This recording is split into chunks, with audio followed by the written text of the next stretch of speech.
आगे आ जाएं। अगला जो मोस्ट इम्पॉर्टेंट पॉइंट है जो स्टडी करने लगे हैं हम, सीपीएसपी में अक्सर आपसे पूछते हैं पल्मोनरी एम्बोलिज्म का। ठीक है, पल्मोनरी एम्बोलिज्म में बच्चों क्लिनिकली साइलेंट चेस्ट अप्रिशिएट होती है जब आप ऑस्कल्टेट करते हो। ठीक है, ईसीजी में आप देखते हो तो आपको मिलता है S1Q3T3 वेव्स। ठीक है, और हम इसको स्टडी करते हैं विया गैलियम स्कैन। ठीक हो गया।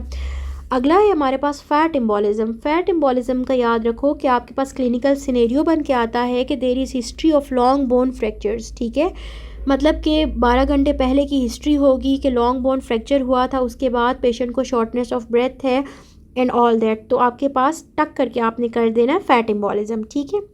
अच्छा, अगला बच्चों एमनियोटिक फ्लूइड एम्बोलिज्म का भी क्लिनिकल अक्सर पूछते हैं। हिस्ट्री में गिवन होता है कि प्रेग्नेंट लेडी है, 3rd ट्राइमेस्टर है। ठीक है, हो सकता है कि ड्यूरिंग लेबर हो या फिर पोस्टपार्टम हो या फिर लेबर से पहले हो, लेकिन जो भी हिस्ट्री में मेंशन्ड होगा आपको प्रेग्नेंट, तो आपने उसका कर देना एमनियोटिक फ्लूइड एम्बोलिज्म। क्लियर।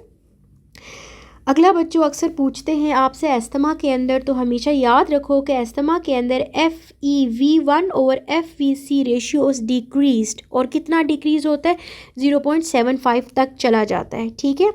अगला जो सवाल है जो आपने याद रखना है वो ये है कि हैप्रिन, तो आपने याद रखना है कि heparin it acts on antithrombin 3। Heparin activate करता है एंटीथ्रोम्बिन 3 को। क्लियर। जबकि बच्चों हैप्रिन ब्लॉक कर रहा होता है फैक्टर 10A और थ्रोम्बिन को। क्लियर। आपने पेपर में गौर से पढ़ना है कि एक्टिवेट लिखा हुआ है कि ब्लॉक लिखा हुआ है, और उस अकॉर्डिंग आपने एमसीक्यू को आंसर करना है। क्लियर।